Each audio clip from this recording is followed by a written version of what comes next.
More than a month after McNutt had begun his maverick visa process, the State Department caught on, demanding information about hundreds of Jews who were applying for visas to the Philippines. McNutt replied coolly that many refugees had already arrived, and then upped the ante, saying that 100 additional families were on their way. McNutt bucked the State Department. The State Department wasn't very nice in those days, and I think he gambled his whole political career on doing this. We've got to remember what the temper of the country was, the mood of the United States and the American people. You had an antipathy toward more refugees. You had inertia and anti-Semitism in the State Department. And you had a president and an administration that was really only intermittently interested in the question.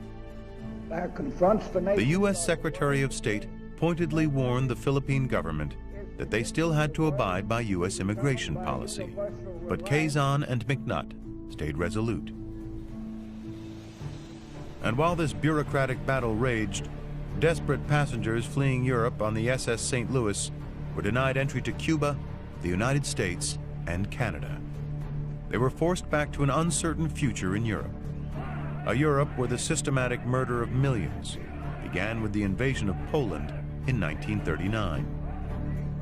Concentration camps would soon transform into death camps, and the trains, filled with helpless victims, would begin to roll.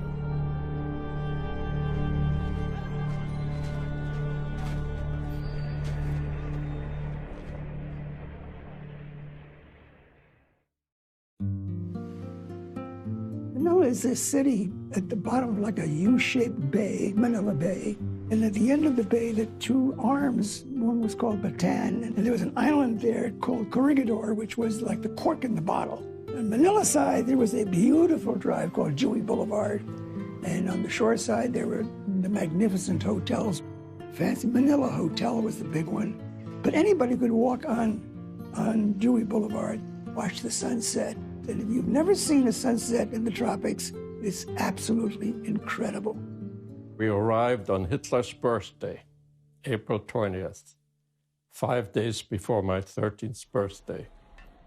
My aunt and uncle were there to greet us, and then I don't remember even getting off the boat, but I do remember that they took us to an apartment that we shared with somebody else, with another couple.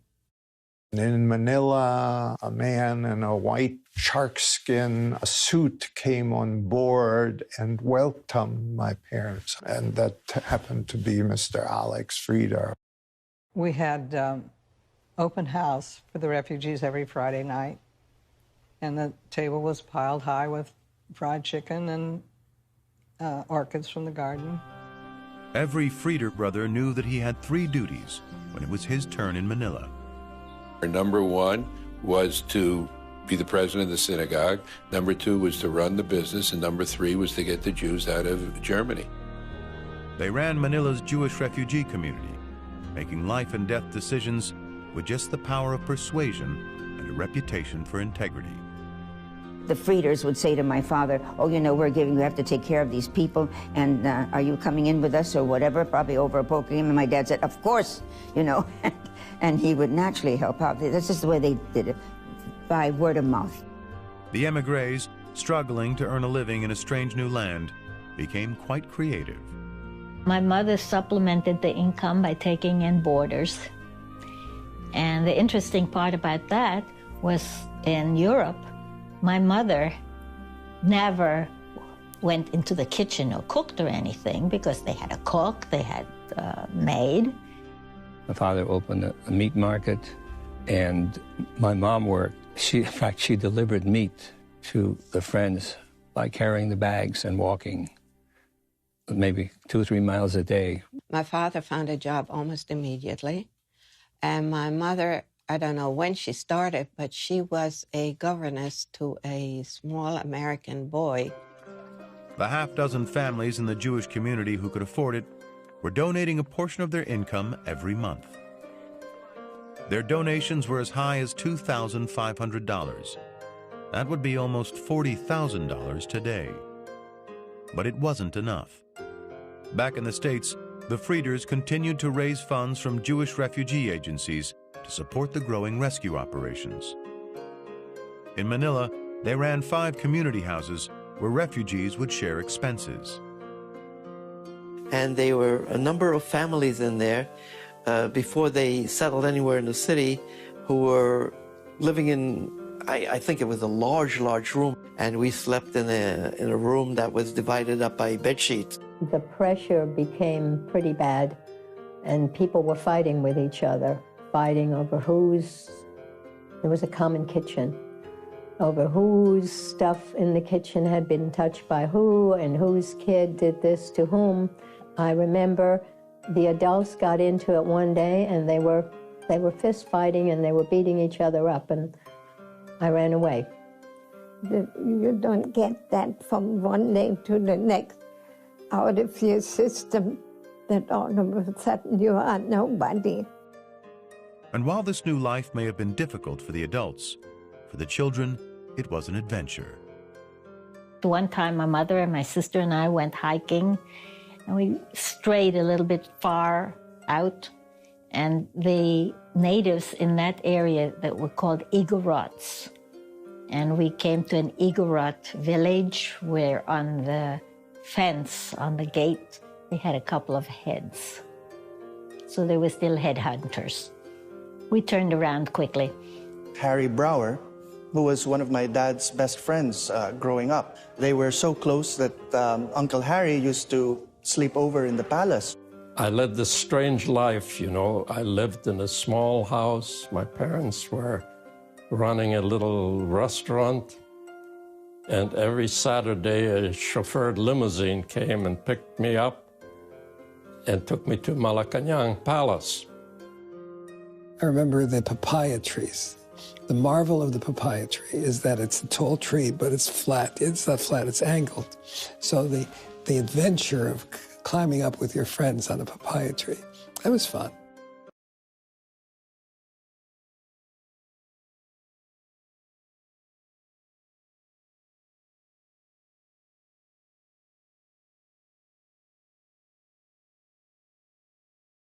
For many children, Temple Emil, the only synagogue in the Philippines, was the center of their lives.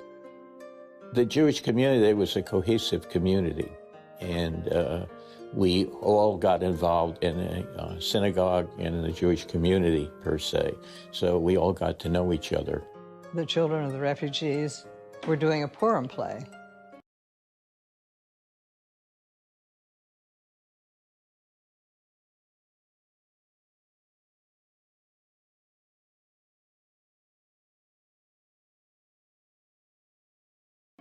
And they were acting out how the Jews were treated in Persia. We had some rather elaborate costumes, you know, considering it wasn't just makeshift stuff. And we had rehearsals, and then we had the play, and it was a big thing. The ancient story of hope is in direct contrast to German tanks rolling into Denmark and Norway, happening at almost the same moment.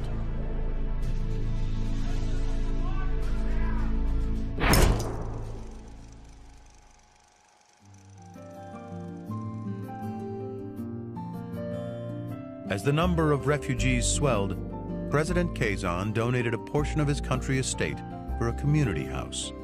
It was named Marikina Hall. Dozens of refugees attended the opening ceremony, a celebration for the entire community. Marikina Hall was actually property that he had bought that was supposed to be the nest egg for my father. It was going to be the land that would make sure that my father would have a good living after his father was president. This is what he devoted for the place that the refugees could stay in. At the dedication of Marikina Hall, there were the speeches, and that was very evident that they wanted 10,000 Jews, Quezon and the Frieders were helping, to come to the Philippines. President Quezon was speaking of a plan to bring tens of thousands of Jews to establish a farming community on the remote island of Mindanao. Keen observers of world events, The poker players were well aware that time was running out for European Jews, so they once again upped the ante. Paul McNutt informed the State Department that Kazan was willing to take as many as 30,000 Jewish families. According to Philip Frieder, President Kazan was in favor of settling as many refugees as possible on Mindanao, saying he'd be happy if 1 million arrived. Kazan was a good Catholic, and he thought the most unreligious thing he could think of was to think badly towards the people that gave them their Savior. And I just love that quote. The reaction from the U.S. State Department was negative. One memo said that 2,000, not 30,000, was a more realistic number, and warned that, quote, few members of the Caucasian race can endure the hardships of the jungle island. In Manila, General Emilio Aguinaldo, Kazan's political rival, grumbled that Jews are dangerous people to have around in large number. Despite this opposition, Kazan kept pressing to settle refugees on Mindanao, although the plan was lowered to 10,000 families and stretched out over a period of many years. The Frieders never gave up on Mindanao, conducting land surveys and lobbying Filipino lawmakers. On November 21, 1941, the final contract for the purchase of land in Mindanao arrived in New York. The poker players had bet the pot, and they had won. Thousands more refugees could come to the Philippines.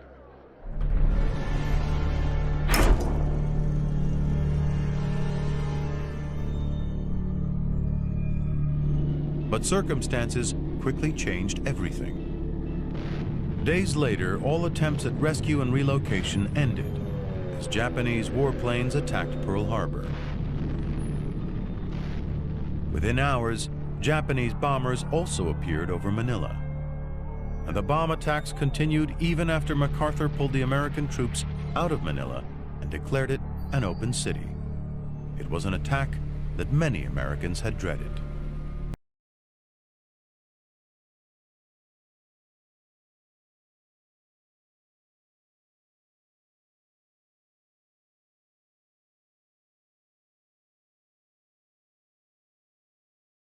My mother kept cyanide pills in her medicine cabinet so that if the Japanese ever captured us, she was prepared to take, as I say, cyanide pills and give them to my brother and myself. Philip Frieder wanted to stay and run the business and care for the refugees. In the end, Paul McNutt had to trick Philip into leaving by telling him there was a family crisis back in Cincinnati. On the boat going back from Manila to San Francisco, we passed the Japanese fleet. And I remember when we passed the Japanese fleet, there was great terror on the deck. In a matter of months, MacArthur and the Kazan family had been forced to evacuate, and Manila was occupied by the Japanese. It marked the beginning of years of privation, suffering, and death for Filipinos and refugees alike. We had gone from the frying pan into the fire. It was about 3 or 4 in the morning, I believe, and this great big bang bang on the front door. They were literally tearing it down. And then they came upstairs, and we were all asleep, and then wake up, this bayonets looking down at you. I can picture us walking down the street, and the sun wasn't up yet, and it was dark, and we were all following my dad. We couldn't even look at anything that we left behind. So we just, from the bed to the street. And they made our home their officers' quarters. The Japanese conquered the rest of the Philippines, starving out the last American military outposts on Bataan and Corregidor, and marching the soldiers off to brutal prison camps. We were there for the death march when the Americans came through the streets. We were kind of peering out the window, and it was horrible. It was just people dragging along the street, marching along with the Japanese guards on either side. It wasn't just military prisoners of war. Civilians were also rounded up. Americans, Britons, and other enemies of Japan were interned with little food or medicine. My brother and I used to bring food. My father gave it to us, and when the Japanese weren't looking, we'd throw it over the fence so they'd have something to eat. Ironically, the Japanese treated many Jewish refugees as allies, allowing them to return to their homes. The Japanese would look at my parents' passports and say, "Oh, you're Austrian. Oh, that means you're German. That means you're the good guys." They weren't anti-Semitic. They said, "If you're German, you're on our side." But the refugees had no doubt whose side they were really on. One of the stupidest things my brother and I did was we stole hand grenades from the Japanese and gave it to the Filipino guerrillas. My parents would have found out. I don't think we'd be here right now. The Japanese ruled Manila with a cruel and brutal hand. If they caught somebody stealing, they'd string them up on a tree. And every Japanese that walked by would kick or slap or hit the person on a tree. They beat this guy for hour after hour after hour. And eventually he died.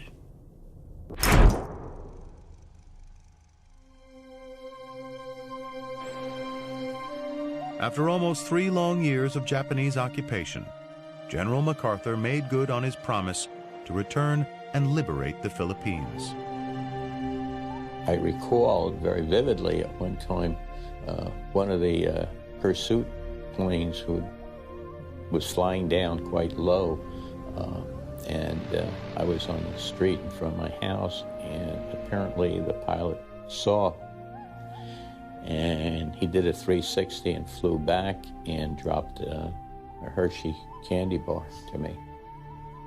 We split it, like 30 different ways. Everybody got a taste of it.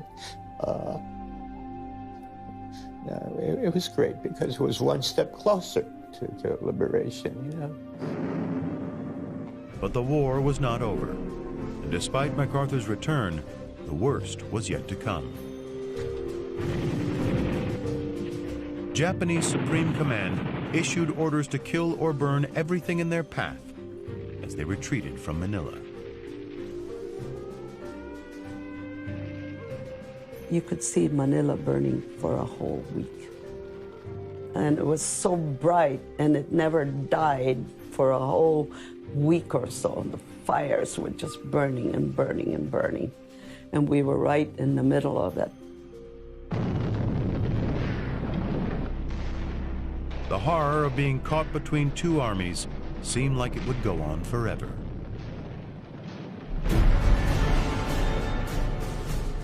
And my father brought my mother and me to a safe place. He went back into the house, got a few more things, and when he came out, the Japanese saw him and they killed him. They bayoneted him. It was pretty bad. Then we saw the Japanese go into the house next to us. There was a family in there, and they had a baby, and the Japanese threw the baby up and caught it with a bayonet. We were lined up against the wall, and they started to load their rifles, and they were going to shoot us on a firing squad. And we begged for our lives. Right next to our house, and the others in the back of our house, a house had burned a day or two before. The houses had corrugated roofs, so we went under the corrugated roofs to lie down. And unfortunately, right next to me was a woman who had been bayoneted and was dead with her whole body exposed because she'd been bayoneted. And we lay there for 2 days. All around us, there were other people in foxholes, and the louder the bombing, the louder the praying. I was this little baby, and I was crying, and they were stuffing handkerchiefs in my mouth to shut the baby up, shut the baby up. So within a 2-week period, of the liberation, over 100,000 civilians were killed indiscriminately. They didn't care if they were Jews. They didn't care if they were Filipinos. They didn't care who they were. In the fog of war, it was hard to tell friend from foe. They heard footsteps close to the foxhole, stopping right at the edge. And they said, we're doomed. They found us, this is it. Baby gave us away. We're dead. And the next thing they heard was, anyone want a Chesterfield? Guy slid down, he had his rifle, he was looking all around. There was, I don't know, 20, 30 people in there. And it turns out when he came down, his helmet flew off, and it was blonde and blue-eyed. And we grabbed him and we kissed him, and he said to us, ladies and gentlemen, please, I got a war to fight. Let me go. Finally, the war was really over. We went through some very hard times there in the Philippines.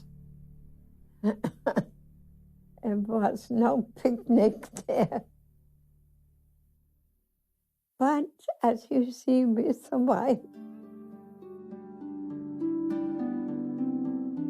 Refugees and many of the Jewish soldiers who had rescued them gathered at the San Lazaro racetrack for the first night of Passover.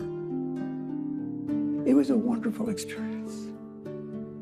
It brought to mind at that time that we were really free. The boy who asked the 4 questions was 10-year-old George Lowenstein.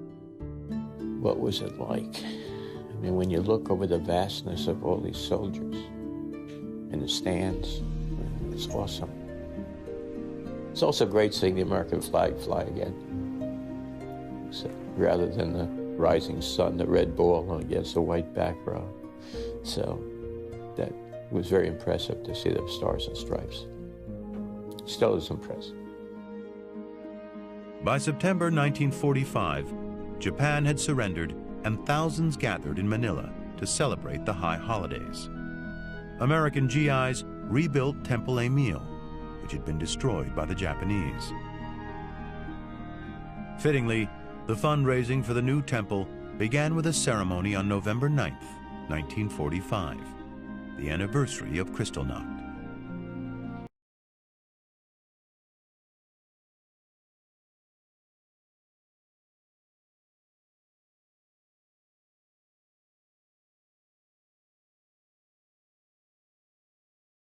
The poker players quietly moved on, but they remain forever linked to the lives of over 1,300 Jewish refugees.